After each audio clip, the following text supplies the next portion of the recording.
Hey guys, if you ever wanted to make your Roblox game more challenging or fun, learning how to create kill brick in Roblox Studio is one of the easiest and coolest things you can do. A kill brick is basically a block that eliminates players instantly when touched.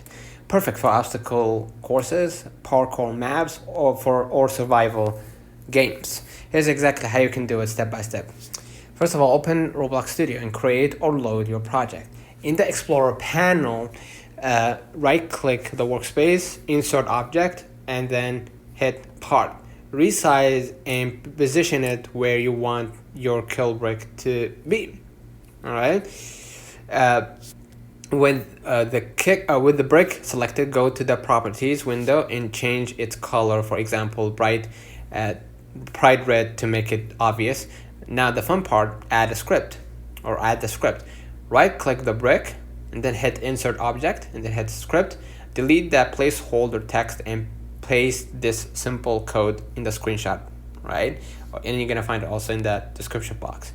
Press play or test to see it in action. Any player who touches that block instantly dies, right?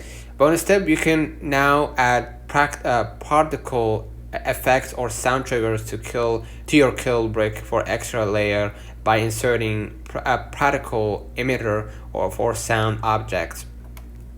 Roblox Studio is now a new visual scripting makes this easier than ever.